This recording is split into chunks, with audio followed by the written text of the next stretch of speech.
Hi, everyone. Welcome, welcome. Thank you for spending your lunch hour with us, with Fen.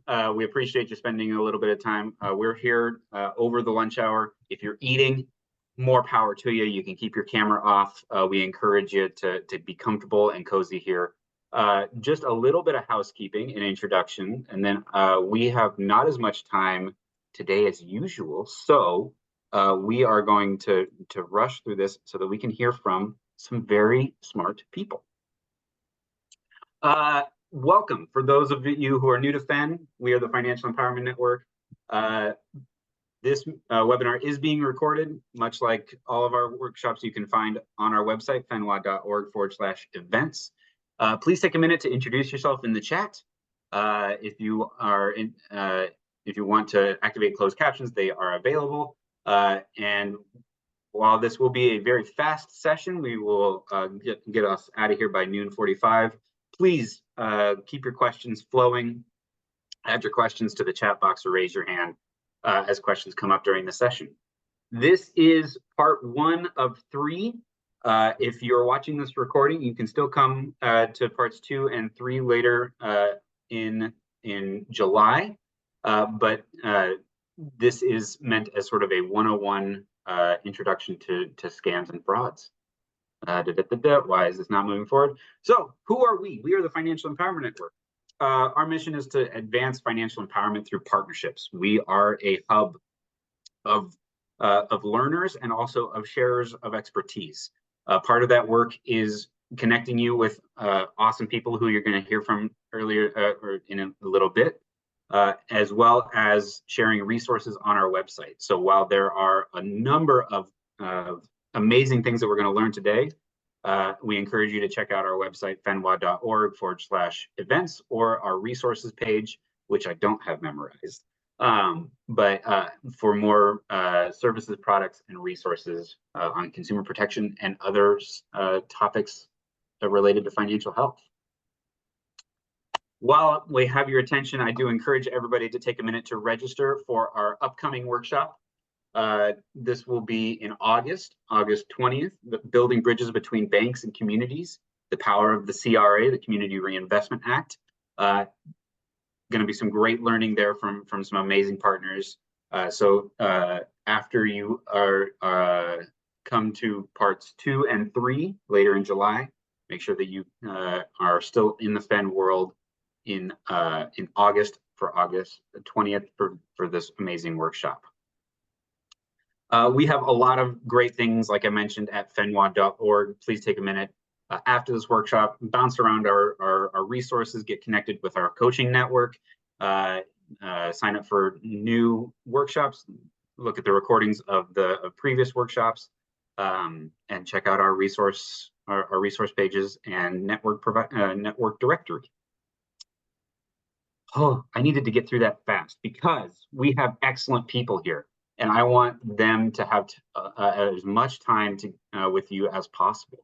So first and foremost, there we go. That is Elena sharing her screen. Wonderful. Elena Huizar moved from Eastern Washington with her family to the Seattle area in 2014.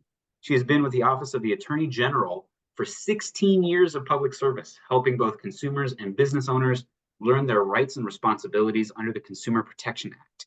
She travels throughout the state to educate on scams, fraud prevention, and how to safely participate in an open marketplace. We're going to hear from her, and then we have a Q&A that will be moderated by Minda Mattox, longtime friend of FEN. Minda Michelle is a lifelong educator. She's taught and facilitated workshops for all ages for 30+ years in different capacities. Minda Michelle presents on topics closer to her heart, financial wellness, and equity and social justice. Her passion is that people of color be well-versed in matters of personal and business finance.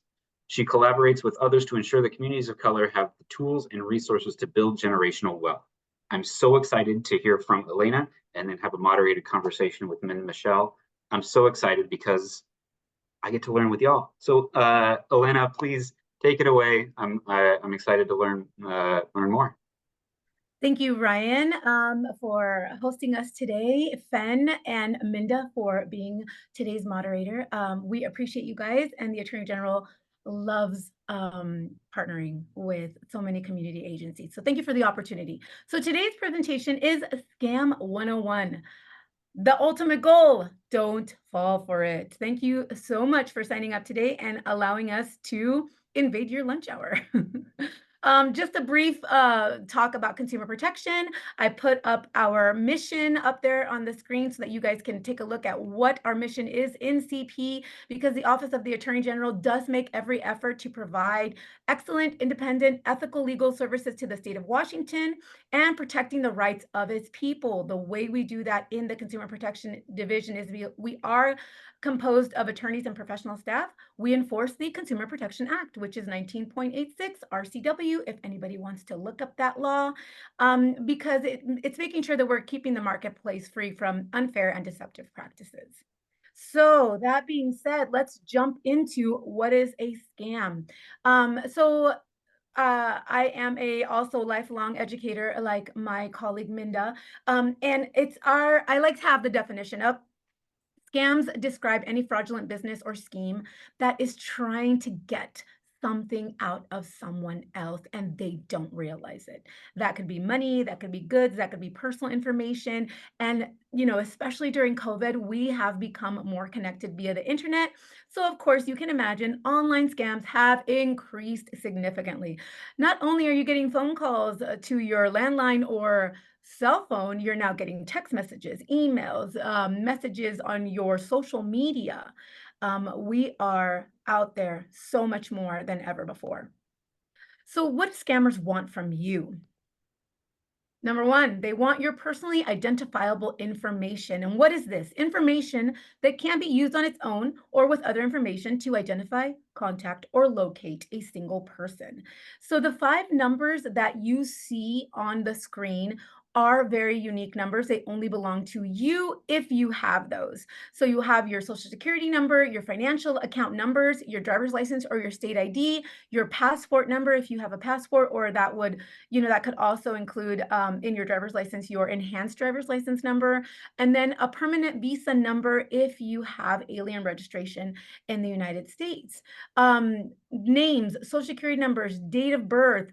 Fraudsters can also use Medicare numbers. They used to be your social security number. Now that's changed to try to deter fraudsters.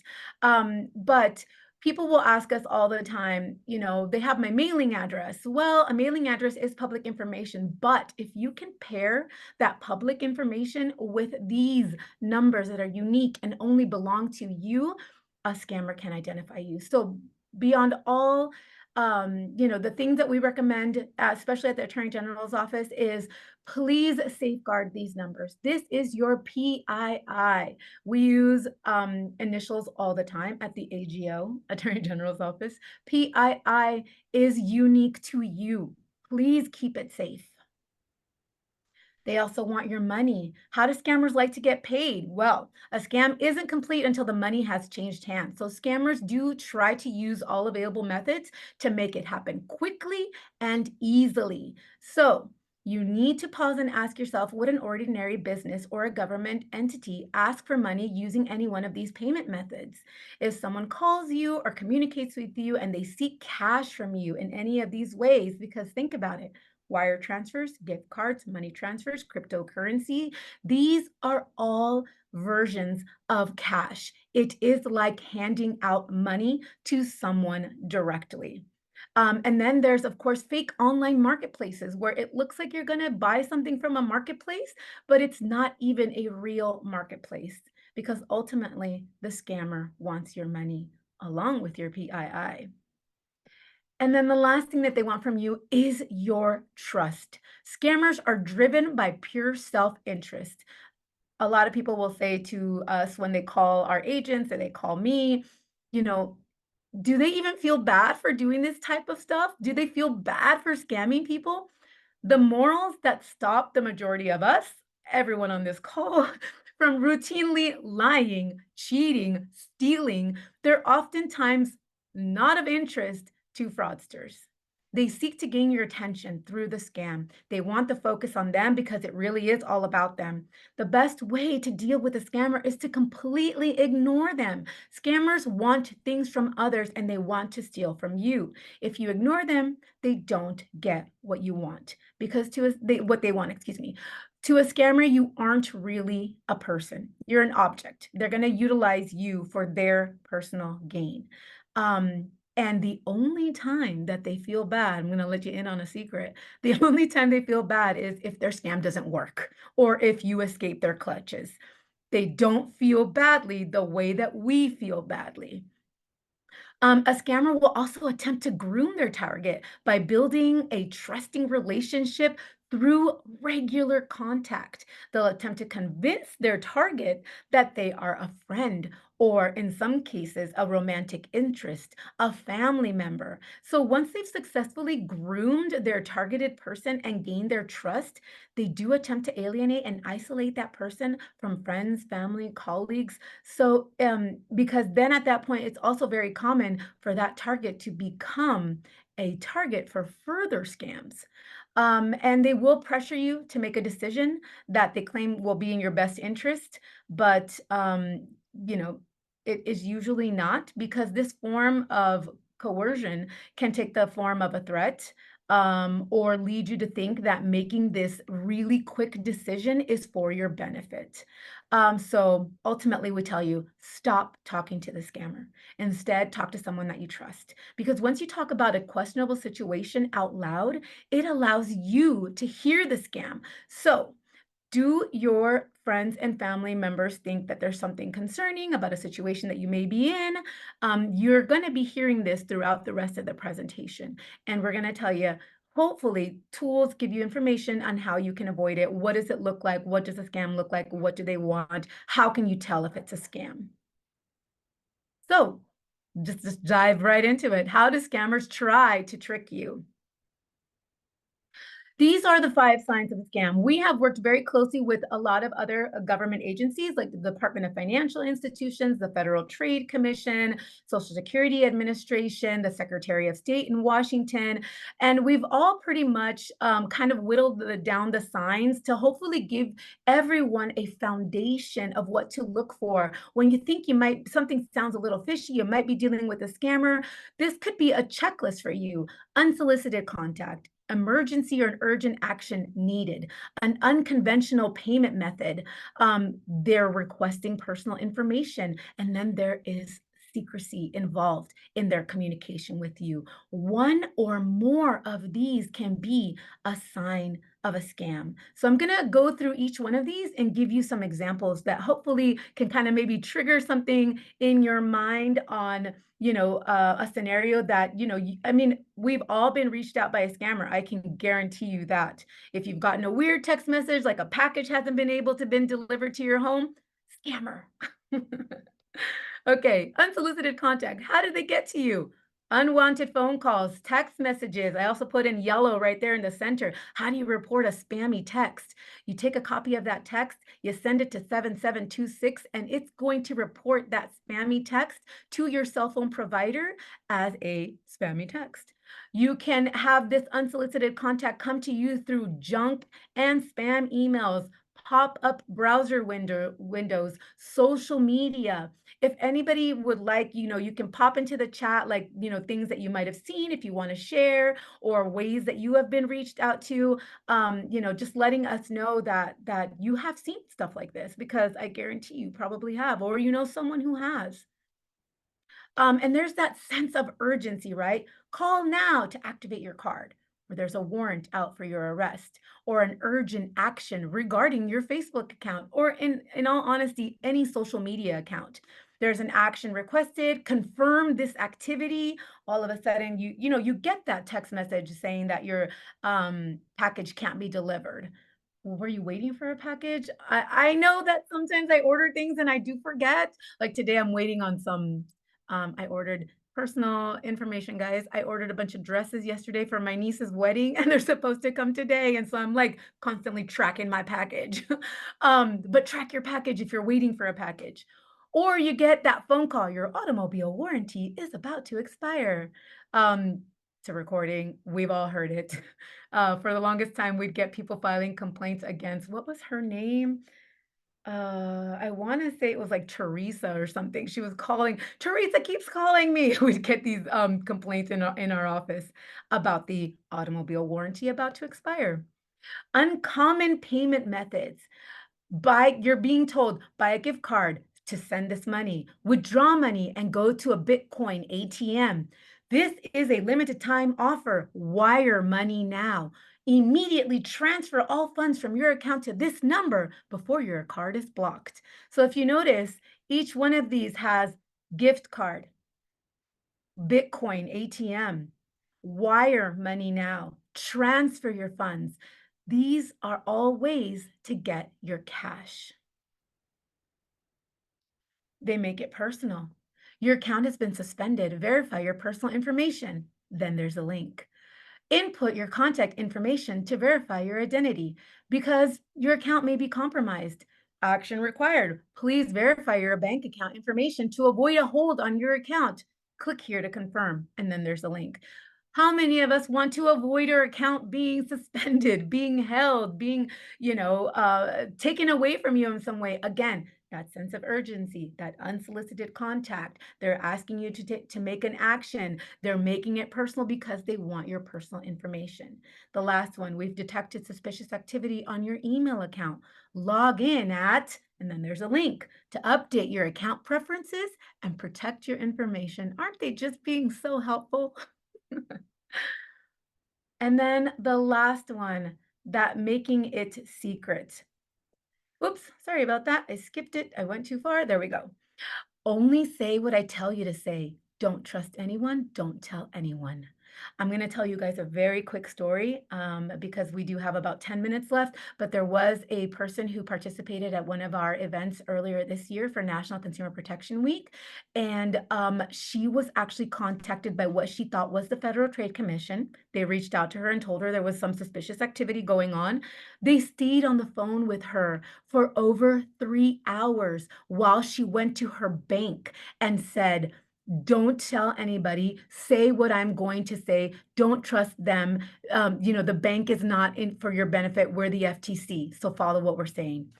Again, keeping that secret. It's a limited time offer. Don't hang up. They kept her on the phone. And then this last one is something that comes in from who you think might be your supervisor. Your assistance is needed with something urgent. Transfer $5,000 to this account. Explanation later. Keep it confidential. We saw something like this with one of our nonprofit partners last summer, and thankfully they didn't fall for it, but she thought she was getting a message from her boss telling her to buy a $5,000 worth of gift cards for an event that they were doing, and it was not her boss. So if there's that, keep it secret, don't tell anybody, it's another sign of a scam. So let's take a look at some of those common scams. Now, this is a very disturbing image, but I want to give you guys an example of what is an imposter scam.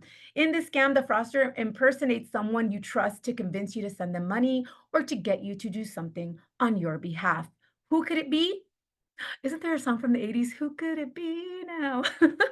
That it fits an imposter scam perfectly. A government entity, they could be posing as the Attorney General's office, a charitable organization, they could be posing as your family member, tech support, or a familiar company.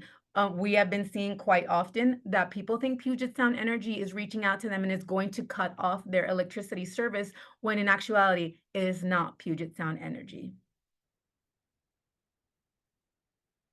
Another type of scam is romance scams. These are very popular. In a romance scam, what happens is a fraudster will create a fake online identity to gain your affection and trust. The scammer uses the illusion of a romantic or close relationship to manipulate you.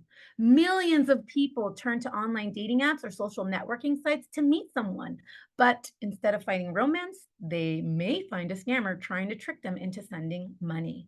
They do this via social media contact, online dating sites. They are attempting to develop a relationship, build a trust. And if it seems too good to be true, it probably is. Romance scams have lost billions of dollars nationally.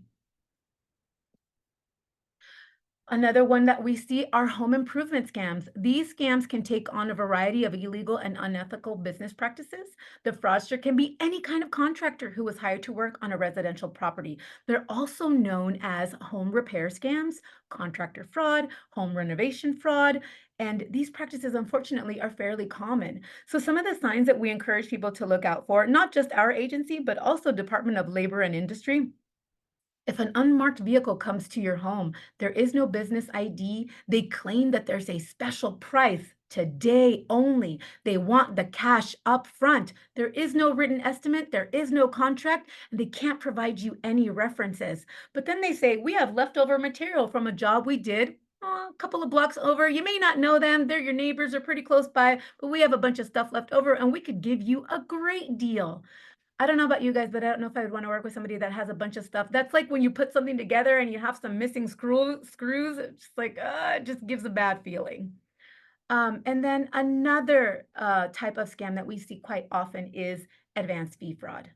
Advanced fee frauds ask you to pay a fee upfront in advance of receiving any proceeds, money, stock, or warrants, um, in order to for the deal to go through, and they can involve the sale of products, services, investments, lottery winnings, found money, or any other so-called opportunity. Again, it's that unsolicited contact. There's an offer of an opportunity, but then there just happens to be a small fee or a tax.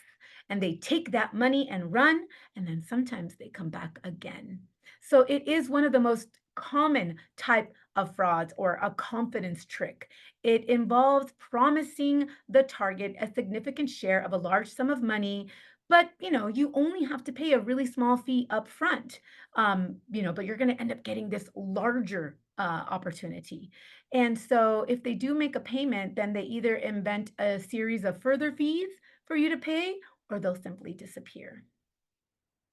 Now, some examples of AFF, again, we initialize everything: sweepstakes, lottery, inheritance, grants, scholarships, social media contests. You might get tagged in an Instagram post, or they may direct message you if you've tagged something like you want to be part of a contest, a legal payout, an investment payout, even job opportunities. In order to get information about potential jobs in your area, you must pay a small fee in advance to get that information. Other common stories that we see in our office: copycat account security alerts, phony subscription renewal notices, fake giveaways, discounts, money to claim, card services. It's a last chance to reduce that interest rate on your credit card. Again, trying to steal your personal financial information, or you'll have that made up package delivery problem that I've been mentioning. So how do you file a complaint? Who do you let people know that maybe you've been, exposed to something like this? Or maybe, unfortunately, you gave your information and you didn't realize that it was a scam. You can reach out at the Attorney General's office. We have a consumer resource center. You can file a complaint. There's our website, and you can call us Monday through Friday from 10 a.m. to 3 p.m. with any questions. Even if you just want to talk out loud about something, please do so. We have had people call us, like a husband and wife one time. The wife was on the phone with us, the husband was on the phone with the scammer, and we were giving her information so that she could relay it to her husband while he was talking to the scammer. And the scammer was encouraging him to go buy a Visa gift card. So please call us, even if you think, "Oh, I don't want to bother anybody with this." That's okay. Job security, guys. We want to talk to you. We want to know what's happening. Please call our office Monday through Friday, obviously excluding federal holidays. We are available to answer your questions. Now, I'm going to provide you some resources. So the Federal Trade Commission has a report fraud with the FTC.gov, and then they also have an identitytheft.gov website that is specifically dedicated for identity theft. I will say that identity theft is a criminal matter. You must file a report with your local police department if your identity has been stolen. I just did it last year because my debit card was compromised. I'm not exactly certain how it was compromised, but I had to file a police report because at that point my identity was compromised. And so the police they can't take the report over the phone and online, depending on your local police department. But the identitytheft.gov website will give you all the steps and information that you can take. Even if you think maybe you compromised, but you're not really sure if you did, it'll give you a step-by-step scenario and steps to take. How do you report that spam? There's an email address for those spammy emails. And then again, that's 7726 for those spammy text messages. We also do some collaborations with the FBI in our area, but the FBI has a designated website for internet crime, and it is a complaint center, ic3.gov, where you can file a complaint. And then, of course, if you think that you have been compromised, your identity has been compromised, please check your credit report. You can check your credit report at annualcreditreport.com once a week, every week at every credit bureau. So you could do it every week for the rest of your life if you'd like. We're really excited that that happened, because before the pandemic, it was only from each bureau, Experian, TransUnion, and Equifax, once a year, one time a year. So you had to wait until the following year to check each one again. Now you can do each one every week. So we're really excited about that. And last but not least, who can you call? The Attorney General's office. Again, I'm going to apply you guys with our 1-800 number, 551-4636. And please visit our website for additional information. All right, it is 12:30 and I'm going to stop my share. Thank you so much. And Ryan and Minda, we are ready for any questions that the participants may have. I am floored that you went through that so quickly. That was a lot of amazing information. You know so much, darling. Thank you for that. And I know that some of us have heard some of this, but I know that there's a couple of questions. I had a question, and then I know that we might have a little bit of discussion. So the first question that I saw, I think, was from Jennifer, asking, do we take a screenshot for that text to scam? How do we report this? Certainly, and great question. What you can do is actually obviously trying to avoid clicking on any links. So copy that that text message, and then you paste it into the 7726 where you're going to be reporting that spammy text. And then your provider will come back and ask additional questions like, what was the number? Or, it all depends on your provider. But you're at that point, you're doing a world of good, because not only are you reporting it to your provider, who is then able to identify any number that may call, or, any number that may be texting as a telemarketer, spam likely. I'm sure you guys have seen that, come up on your phone. Like I have occasionally telemarketer or scam call, things like that, depending again on your provider, that they use that. And this is a way to identify those numbers. So, you may think, nah, I'll just block it.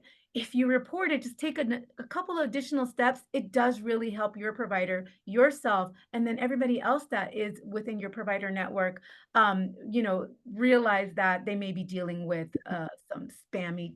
So we have to take a screenshot, or can I just forward the text to 7726? So you would copy it. You would copy the text.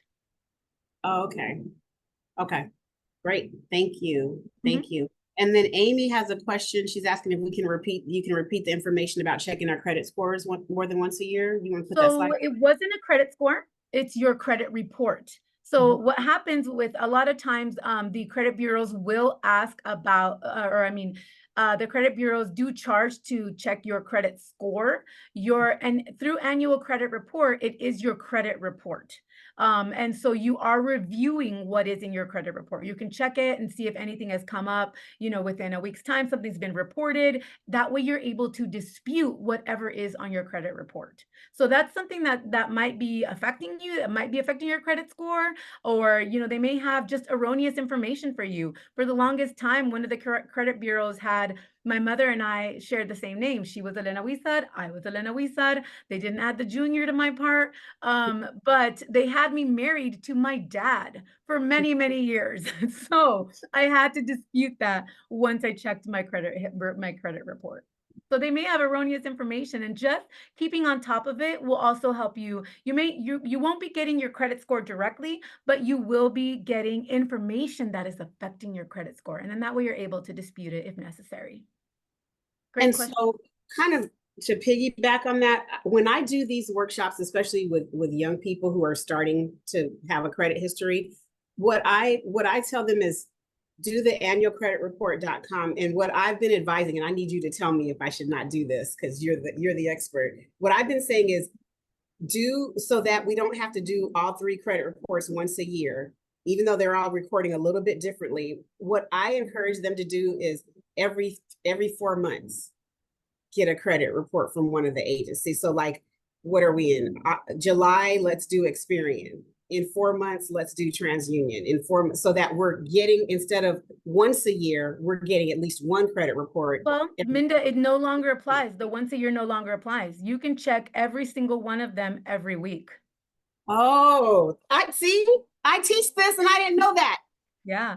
And that's actually recently because of the pandemic. So during the pandemic, so many people's identity was stolen. Again, mine was stolen. Employment Security thought that I was applying for unemployment benefits. And they called me one day and they're like, hey, Elena, do you still work for the AG? And I was like, is this your subtle way of telling me I no longer work for the AG? And they're like, no, you're applying for unemployment benefits. And I was like, no, I'm not. So Experian, TransUnion, Equifax, in conjunction with Annual Credit Report, offered during the pandemic the opportunity for people to check with each bureau every week. And then when the pandemic ended, and now we're post, they kept it. So you can do it. Yeah, exactly, Amy, exactly. Awesome. And thank you. I didn't even know that. Thank you. Yeah. Thank you. Thank you. Thank you. Yeah. I used to tell everyone the same thing, Minda. I would say divide it quarterly. Yeah. Back in the day, but no longer. Good. I'm doing a workshop next week. Now I can tell these kids. Thank you. That's awesome. Then I don't think that was the other. I had a question about when our emails and the phishing scams that we get. Will you put the slide up, please? We report that. Is that you all? The resource. You want the resource? Yeah. Let me. Yeah, because I'm sure all of us get. Somebody was talking about. People have said they've won contests. Somebody sent a video on Facebook that they use AI to tell them they won reward. Or like, how do we report those like if it's email, if it's on our social media, we use the federal one to report it. The internet. So there is the way to report spam is the spam@uce.gov. If you get a spammy email, so that's an email. There's of course then the text, the 7726 one more time. If you're wanting to report, so we suggest that people report to who they would like to report. And then they'll say, well, should I report to you guys and BBB and, FTC and, DFI? Report to whomever you'd like. What's that saying? The squeaky wheel gets the turn. The more noise you make, the more people you tell, the better. And that's, again, my personal opinion, not the opinion of the Attorney General's office, but we suggest filing a complaint with anybody who is able to take a complaint. That's my suggestion. Yes. And so it's great to report to us, to the FTC, to the FBI, to the BBB. It sounds like a rap, right? all those letters. All those letters, exactly. For Amy was asking, when you were asking Amy about the credit report, and we know annual credit is where we can get it free weekly, thank you God.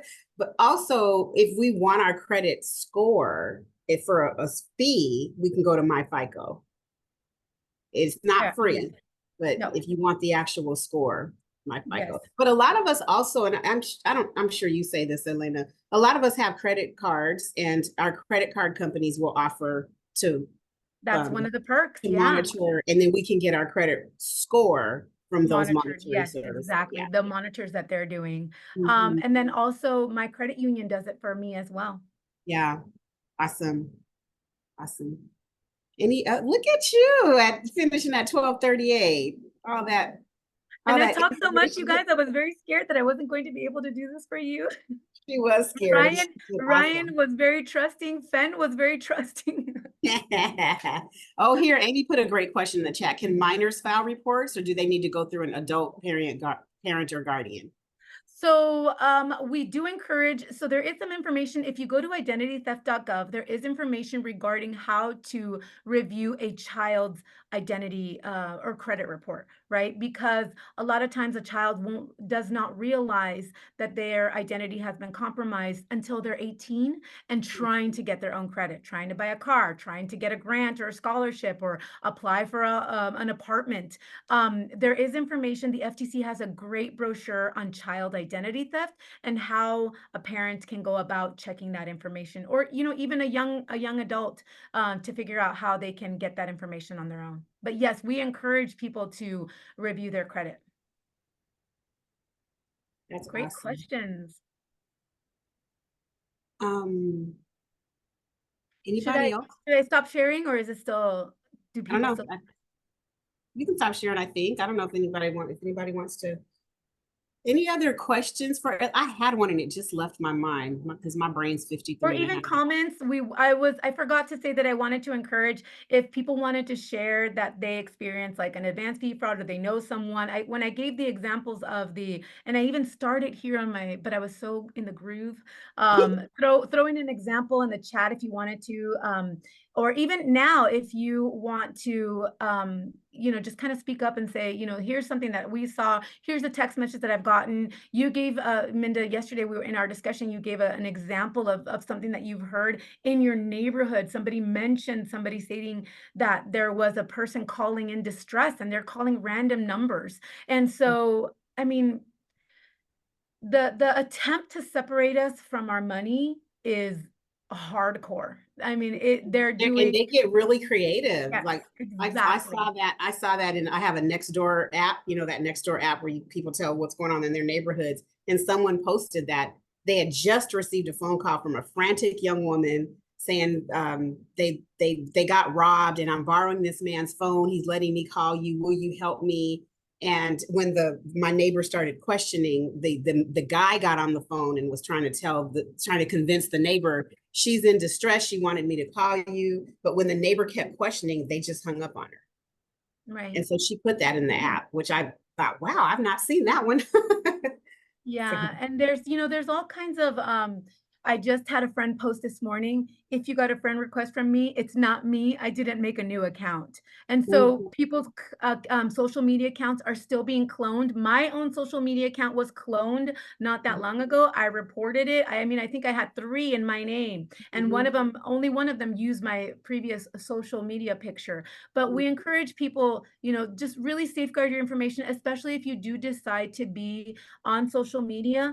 Make sure that you're locking down your profile picture, your cover picture. Make sure that it's private, that people, they may take a screenshot of it, but it looks kind of blurry. So make sure that you're locking down your friends list. It's private, only you can see it, so that people aren't able to access your friends list and pretend to be you by sending an additional friend request. So I make my friends list private, so I don't actually show up on other people's friends list because my list is private. Yeah, thank you. Ryan had a good question. I love this one because AI is just making everything more crazy. So he said, in the age of AI replicating voices, do you have any tips about for confirming that the person we're talking to is who they say that they are? That's a fantastic question. We encourage people to create a secret word, a secret phrase, maybe ask a question. I've heard people say, well, Billy, is this really you? Well, what's my Chihuahua's name? And so then the scammer thinks that they have a Chihuahua, when in actuality, they may not even have a Chihuahua. They have a cat or they have a pet hamster, right? And then they say, oh, the Chihuahua's name is Chica, or whatever. And I only say that because I used to have a Chihuahua named Chica. But then, they give the wrong answer, or they don't give an answer, or they hang up.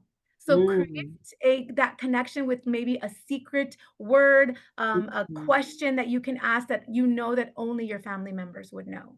And then if they do say, okay, you have a dog name or you have a cat name, they're like, no, grandma, your cat's name is Charlie, then you can ask something else. But we always encourage people, if it's on the phone, hang up and contact the person directly. If it's a text or an email, reach out to the person directly and find out if they are in legitimate need of some sort of financial assistance.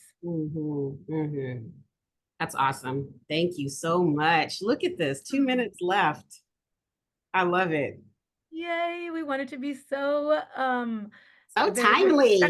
respectful of your lunch hour. Yes. Awesome. Awesome. Oh, IT solutions. Turn it off and turn it back on again. Yep. Exactly. Nelson's thanking you for the great tips. Yeah, Nelson. Hi to Nelson. I'm going to do a shout out to Nelson from consumeraction.org.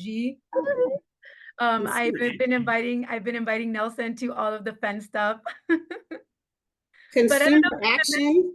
Yeah, consumeraction.org. They want to have, I don't know if you want to mention this, Nelson, but they're making a connection with community entities that work in the financial, information world in Washington State, because Nelson's in California. Awesome. I love that.